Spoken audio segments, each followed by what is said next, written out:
हिक शख्स हिकिड़े शहर में दाहूं घणियूं कयूं। हिक शख्स हिकिड़े शहर में दाहूं घणियूं कयूं। बेदर्द लोक बंद खणी दर दरियूं कयूं। हिक शख्स हिकिड़े शहर में दाहूं घणियूं कयूं। हिक शख्स हिकिड़े शहर में।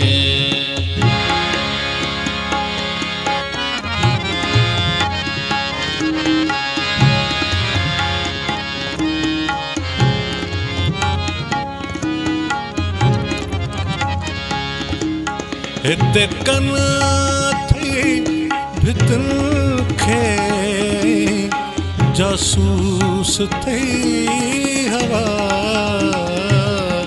हिते कन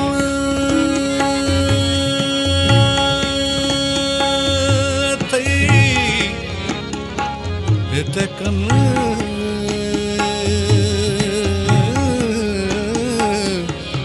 हिते कन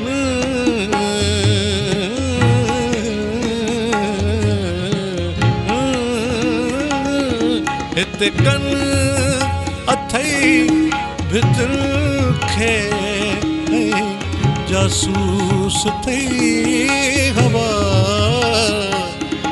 हल चंड ते चढ़ी तके ॻाल्हियूं ॿुधियूं कयूं। हल चंड ते चढ़ी तके ॻाल्हियूं ॿुधियूं कयूं।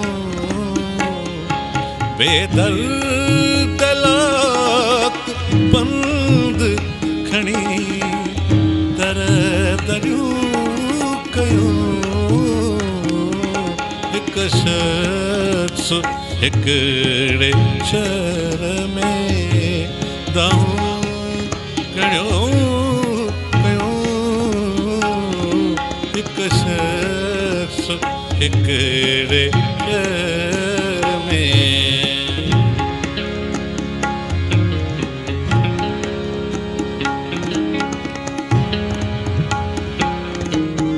हिते कन थे भितुनि खे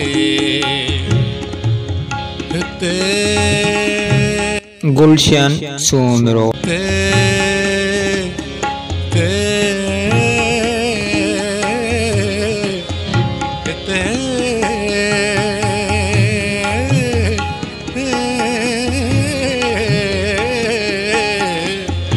हिते कन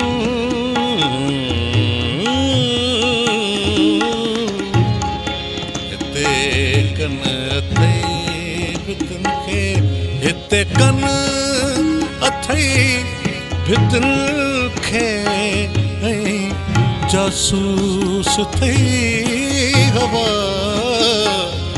हल चंड ते चढ़ी तके ॻाल्हियूं ॿुधियूं कयूं।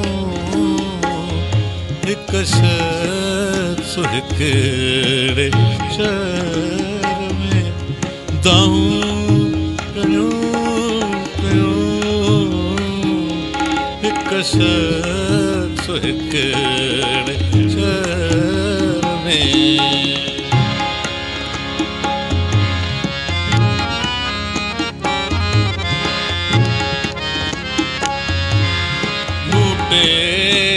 क्यों न पीतो उस्ताद प्यार जो करे।